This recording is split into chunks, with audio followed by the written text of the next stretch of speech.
നിങ്ങളുടെ വിവാഹക്കാര്യം അറിയാൻ വേണ്ടി ഞാൻ അച്ഛനെ വിളിച്ചതാ. അപ്പോ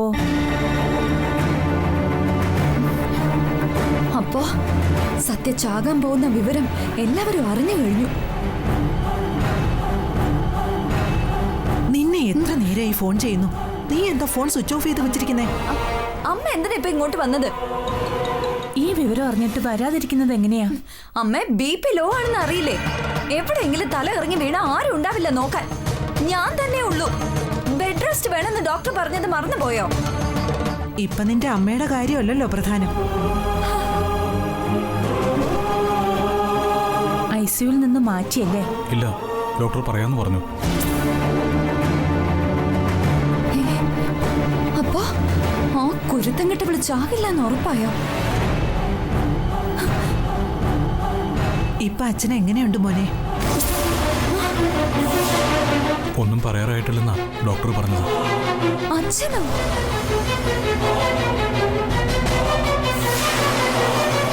സുധിയുടെ അച്ഛന് സുഖമില്ലെന്ന് അറിഞ്ഞ് വന്നതാ ഞങ്ങള്. അയ്യോ, അതെപ്പോ? ഞാൻ അറിഞ്ഞില്ല. നീ പിന്നെ എന്താ വിചാരിച്ചത്? അത് ഞാൻ... സുധി, അച്ഛൻ എന്താ പറ്റിയത്? ഒരു മേജർ അറ്റാക്ക് വന്നതാ. ഒരു സെക്കൻഡ് ഫ്ലോറിലാ. വാമേ. സെക്കൻഡ് ഫ്ലോറിലല്ലേ സത്യ ഉള്ളത്? അവിടെ വച്ച് അമ്മ എങ്ങാനും സത്യ കണ്ട?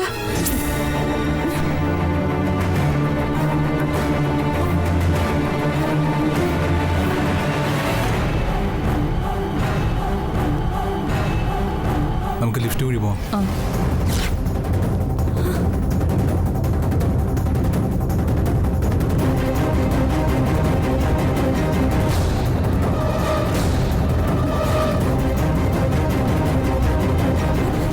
വേണ്ട, ലിഫ്റ്റ് വഴി വേണ്ട.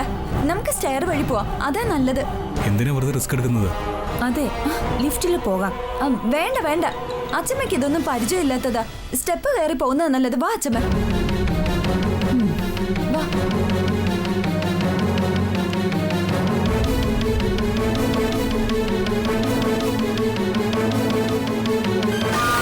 സുധിയോട് ഞാൻ പറയാം ഡോക്ടർ. ആളിവിടെ ഇല്ലേ?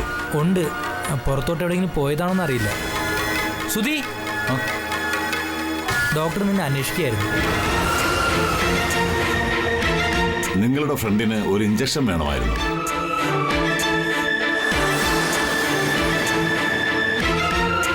എന്തെങ്കിലും കുഴപ്പം? കുഴപ്പങ്ങളൊന്നും വരാതിരിക്കാൻ വേണ്ടിയിട്ടാണ്. പക്ഷേ എന്താ ഡോക്ടർ? ഈ ഇഞ്ചക്ഷൻ കുറച്ച് കോസ്റ്റ്ലിയാണ്. അതുകൊണ്ടാണ് സുധിയോട് ചോദിച്ചിട്ട് ചെയ്യാമെന്ന് വിചാരിച്ചത്. എത്ര കാശായാലും പ്രശ്നമില്ല ഡോക്ടർ.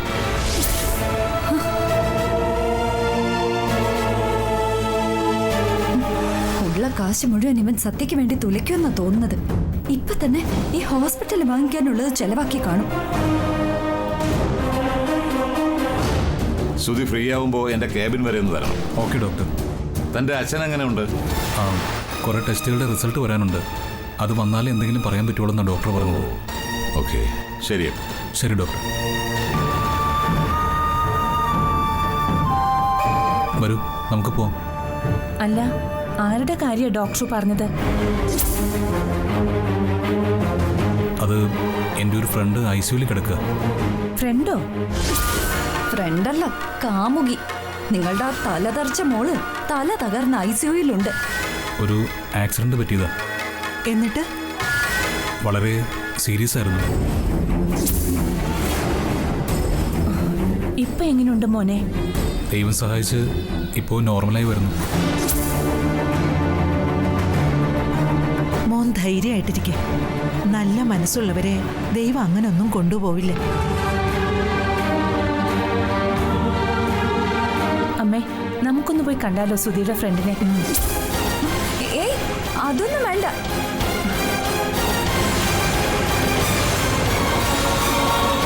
എന്തായാലും ഇവിടം വരെ വന്നതല്ലേ? ഇവിടെ വന്നത് സുധിയുടെ അച്ഛനെ കാണാനല്ലേ? അതിനിടയിൽ മറ്റൊരാളെ കാണുന്നൊന്നും ശരിയല്ല. അതിനെന്താ, സുധിക്ക് അത്രയും വേണ്ടപ്പെട്ട ആള് നമുക്കും വേണ്ടപ്പെട്ടതല്ലേ? ശരി, എങ്കിൽ കണ്ടിട്ട് പോവാം.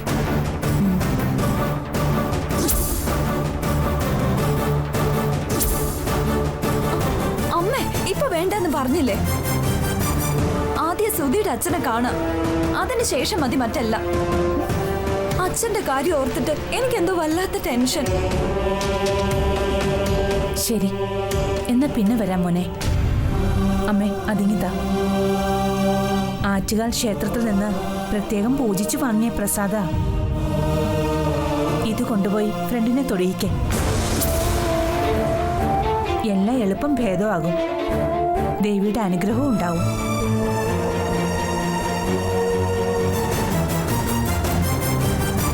എന്നാ അമ്മ തന്നെ ഇത് കൊണ്ടുപോയി തൊടുവിക്ക്. അതാ നല്ലത്.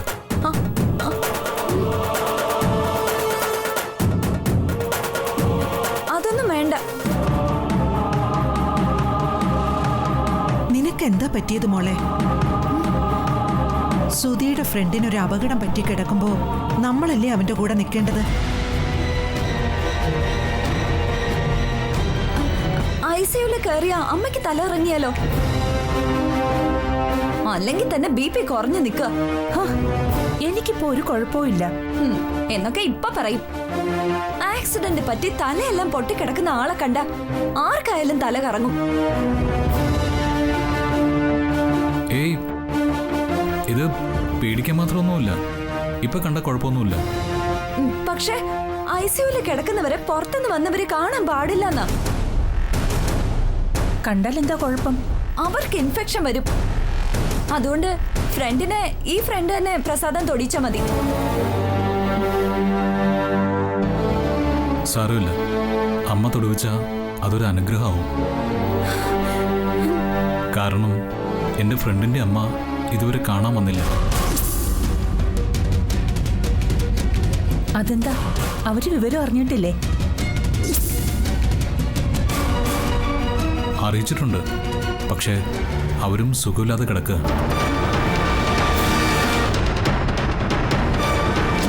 ഓ അതെയോ? എന്നാ പിന്നെ ഞാൻ തന്നെ തൊട്ടു കൊടുക്കാം. അമ്മേ, അല്ല, ഇപ്പൊ പോയിട്ടും കാര്യമില്ല. പേഷ്യന്റിനെ സ്കാനിങ്ങിന് കൊണ്ടുപോയിരിക്കുക. എന്നാ മോൻ തന്നെ തൊട്ടു കൊടുക്ക. ഞാൻ തൊട്ടു കൊടുത്തോളാം.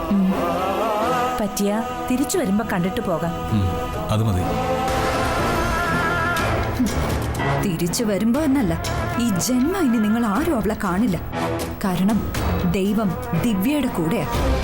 അതിനുള്ള തെളിവാ ഇപ്പൊ ഇവിടെ നടന്നത്. ഇനി എന്നും ദിവ്യ ജയിക്കും, ജയിച്ചുകൊണ്ടേയിരിക്കും. ക്ലീറ്റസ്, ഇത് വെച്ചോ. ഞാനിവരെ അമ്മയുടെ അടുത്താക്കിയിട്ട് വരാം. വരൂ.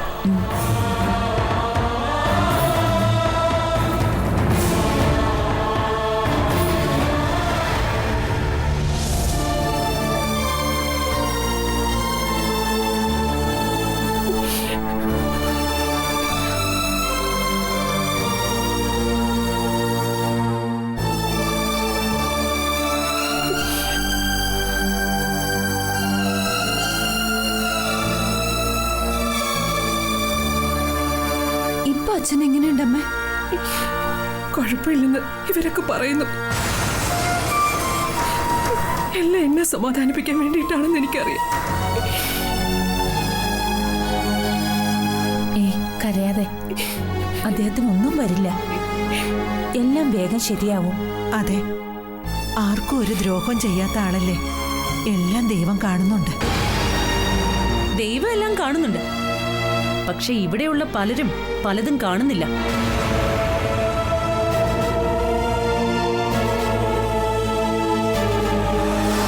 നീ എന്താ പറയുന്നേ?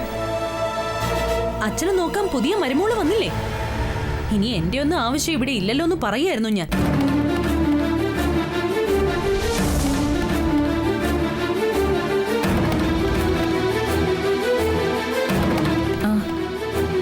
കാവേരി എവിടെ?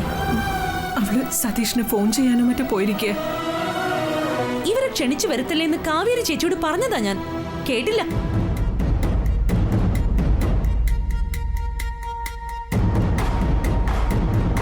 ഇവളുടെ കാല് കുത്തുന്നിട അനിഷ്ടങ്ങളെ സംഭവിക്കൂ.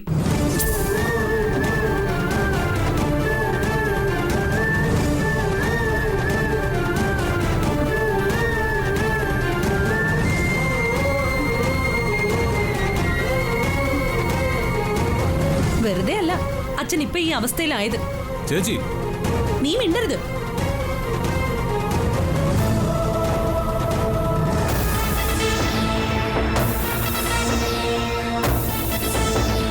ഇതുവരെ അച്ഛന്റെ കാര്യത്തിൽ രക്ഷപ്പെടുമെന്നൊരു പ്രതീക്ഷയുണ്ടായിരുന്നു. ഇവള് വന്ന സ്ഥിതിക്ക് ഇനി ആ പ്രതീക്ഷ വേണ്ട.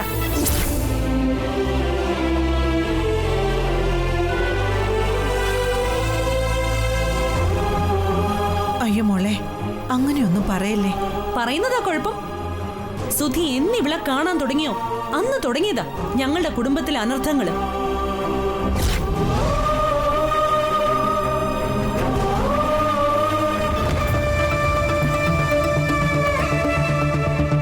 ദിവ്യ എന്ത് ചെയ്തു? ദിവ്യ ഒന്നും ചെയ്തില്ല. പക്ഷേ വീട്ടിൽ കയറി വരുന്ന പെണ്ണിന് രാശി വേണം. അതില്ലെങ്കിൽ കയറി വരുന്ന കുടുംബം മുടിയും.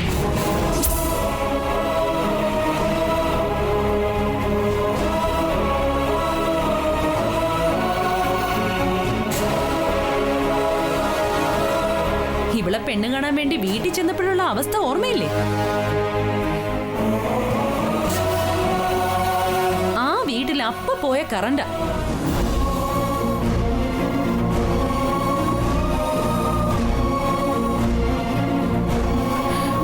കല്യാണ നിശ്ചയ സമയത്ത് തിരുമേനി ചാർത്ത് വായിക്കുമ്പോ വിളക്ക് കെട്ടു.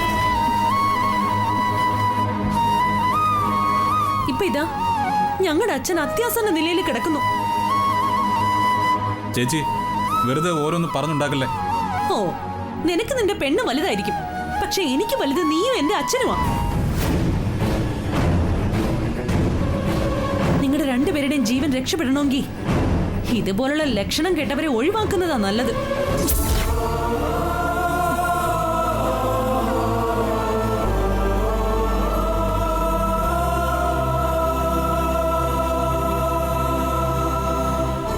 നിങ്ങളൊന്നും കാര്യമാക്കി എടുക്കരുത്. ഇവള് വെറുതെ ഞാൻ പറയുന്നതൊക്കെ വെറുതെ അല്ലേ?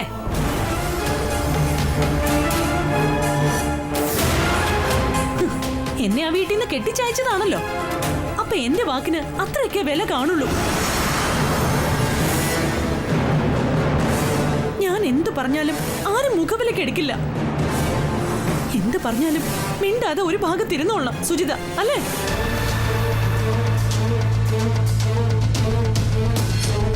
ഇനിയും വായ മൂടിക്കെട്ടി അടങ്ങിയിരിക്കാൻ എന്നെ കൊണ്ട് വയ്യ.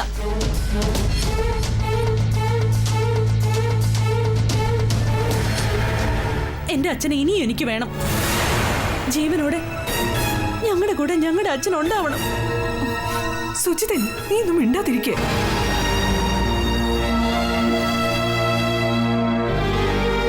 അമ്മ ഒന്നിങ്ങ് വന്നേ. വരാനല്ലേ പറഞ്ഞത്?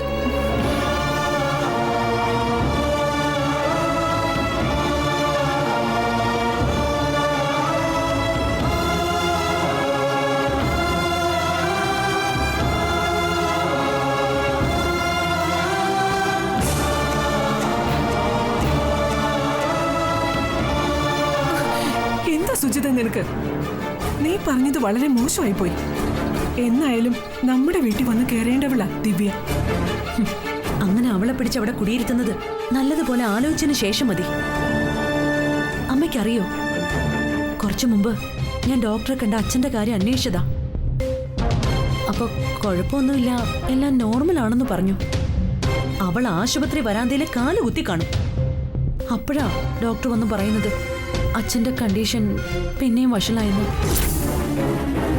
അയ്യോ,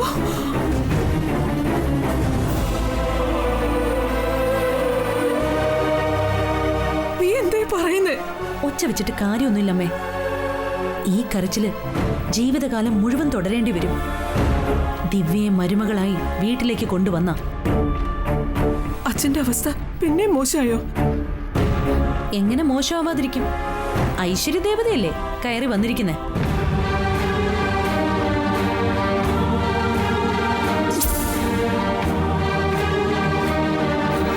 ഇവളെ കാണാൻ വേണ്ടി അച്ഛൻ ആദ്യമായി ആ കോളനിയിൽ ചെന്നപ്പോ ആരൊക്കെയോ തല്ലി തകർത്തില്ലേ അച്ഛനെ?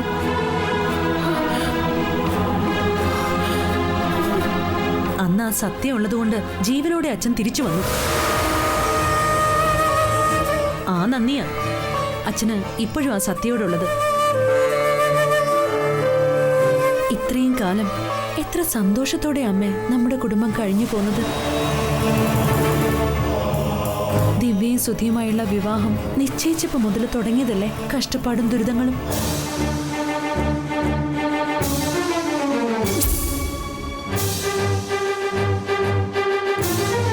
ബൈജുവേട്ടന്റെ ജോലി നഷ്ടപ്പെട്ടു. സതീഷ് ഏട്ടൻ തുടങ്ങാൻ വെച്ച വലിയൊരു പ്രോജക്റ്റ് മാറ്റിവെക്കേണ്ടി വന്നു. മണിമംഗലം ബിൽഡേഴ്സ് തുടങ്ങി വെച്ച ഏതെങ്കിലും ഒരു കാര്യം ഇതേവരെ വേണ്ടാന്ന് വെച്ചിട്ടുണ്ടോ? ഇപ്പതാ അച്ഛൻ അറ്റാക്ക് വന്ന ICUല്. എനിക്ക് എന്റെ അച്ഛന്റെ സ്നേഹവും ജീവിതവും തിരിച്ചു കിട്ടിയേ പറ്റൂ.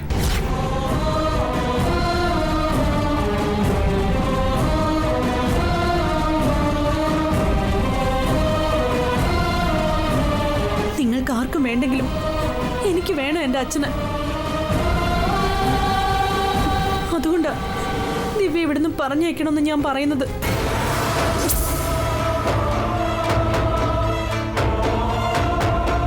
ദിവ്യയായിട്ടുള്ള കല്യാണ നിശ്ചയത്തിന് ശേഷം എന്തെങ്കിലും ഒരു നല്ല കാര്യം നമ്മുടെ കുടുംബത്തിൽ ഉണ്ടായിട്ടുണ്ടോ അമ്മേ? അമ്മ തന്നെ ഒന്ന് ആലോചിച്ച് നോക്ക്. സുധി കണ്ടെത്തിയ പെൺകുട്ടിയല്ലേ അവള്? എന്റെ അമ്മേ, സുധി ചെറിയ കുട്ടിയാണ്. അവൻ ഇതുവരെ പക്വത വന്നിട്ടില്ല. കളിപ്പാട്ടത്തിന് വേണ്ടി കരയുന്നത് പോലെയാണ് ദിവ്യയ്ക്ക് വേണ്ടി അമ്മ വാശി പിടിച്ചത്. നമ്മളൊന്ന് കണ്ടില്ലാന്ന് നടിച്ചാ തീരുന്ന വാശിയേ ഉള്ളൂ സുധിക്ക്. നമ്മുടെ കുടുംബവും അച്ഛനും എന്നും നിലനിൽക്കണം. ദിവ്യയെ സുധി കെട്ടിയാൽ ഉറപ്പായിട്ടും അച്ഛന്റെ മരണവും അതേ സമയം തന്നെ നടക്കും.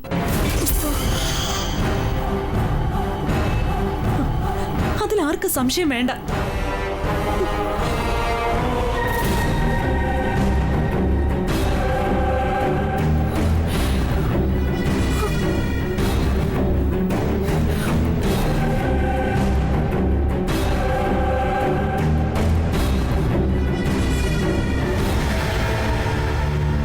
എന്തായാലും അച്ഛനെ കാണാൻ പറ്റുമെന്ന് തോന്നുന്നില്ല.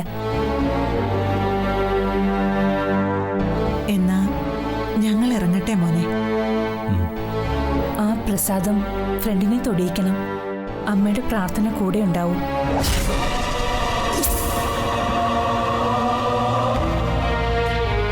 ചേച്ചി പറഞ്ഞതൊന്നും മനസ്സിൽ വെച്ചേക്കരുത്. ആരോട് എന്താ പറയണ്ടെന്ന് ചേച്ചിക്കറിയില്ല.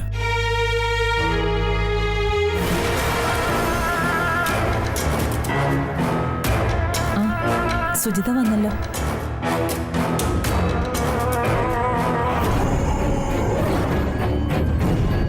മോളെ, ഞങ്ങൾ ഇറങ്ങുവാ. ഓ, വലിയ സന്തോഷം. അമ്മയെ കണ്ടില്ലല്ലോ മോളെ. അമ്മയോട് ഞാൻ പറഞ്ഞോളാം, നിങ്ങളൊന്ന് വേഗം പോകാൻ നോക്ക്. ചേച്ചി, ഞങ്ങൾ ഇറങ്ങുവാ സുധി. ശരി എന്നാ.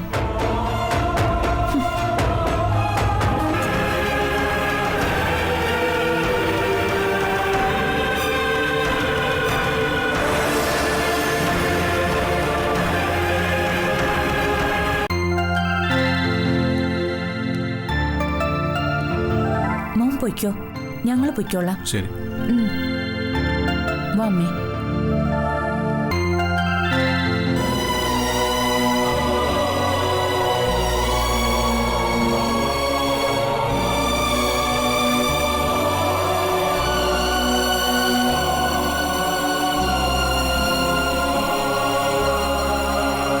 കുരുവി നത്തോലിയൊക്കെ എവിടെ പോയി?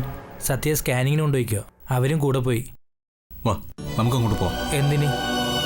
നീ നിന്റെ അച്ഛൻ്റെ അടുത്തേക്ക് പോയിരിക്കും. ചെല്ല്. സത്യെ കാണണം. ഇനി സത്യയെ കാണാൻ വരില്ലെന്ന് സത്യപ്രതിജ്ഞ ചെയ്തിട്ട് പോയതല്ലേ, പിന്നെ എന്തിനാ ഇപ്പോ? സത്യയെ തൊടുവിക്കാൻ ദിവ്യയുടെ അമ്മ തന്ന പ്രസാദം ഇത്. ആറ്റുകാൽ ക്ഷേത്രത്തിൽ നിന്ന് ഇത് അവര് പ്രത്യേകിച്ച് പൂജിച്ച് വാങ്ങിയതാ. ഈ പ്രസാദമൊന്നും അല്ല നിന്നെ ഇപ്പൊ ഇവിടെ എത്തിച്ചെന്ന് എനിക്കറിയാം. അല്ലാതെ പിന്നെ നിനക്ക് സത്യയെ കാണണം. നീ പോലും അറിയാതെ അങ്ങനെ ഒരു ആഗ്രഹം നിന്റെ ഉള്ളിൽ കിടന്ന് പിടയ്ക്കുന്നുണ്ട്. ഏയ്, അങ്ങനെയൊന്നുമില്ല. ഉണ്ട്. അതിനുള്ള കാരണവും ഞാൻ പറയാം. എന്ത്? നിന്റേതേ ഒരു നല്ല മനസ്സാ, അത് തന്നെ.